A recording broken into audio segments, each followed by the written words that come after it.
She said she needed space to finish her novel, that a week at a cabin upstate would clear her head. I told her to go, even packed her car with her favorite snacks and a spiral notebook I'd found under our bed. The goodbye kiss tasted like routine. 2 days later, her dog started whining at the door, and I realized she'd left its leash behind. I drove up to the retreat, figuring I'd drop it off and maybe surprise her with coffee. The cabin was smaller than I expected, buried in fog and pine. I saw her car, and another I didn't recognize, parked side by side. Laughter floated through the window, hers, and a man's voice I hadn't heard in 2 years, but instantly recognized from old voicemails.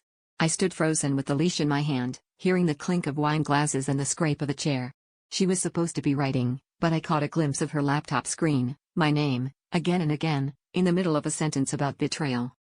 I wanted to storm in, to call her out, but instead I waited and watched as she leaned over and kissed him the way she used to kiss me, slow and deliberate. She laughed at something he whispered, and then she started reading aloud from her manuscript.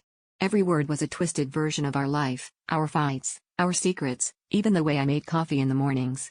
She'd turned our love story into a confession, and I was just a character she'd already decided to ruin.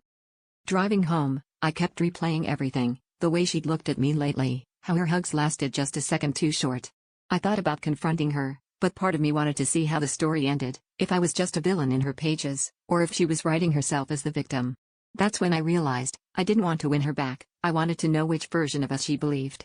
The truth was, I'd been writing my own ending in my head for months, I just never had the guts to say it out loud.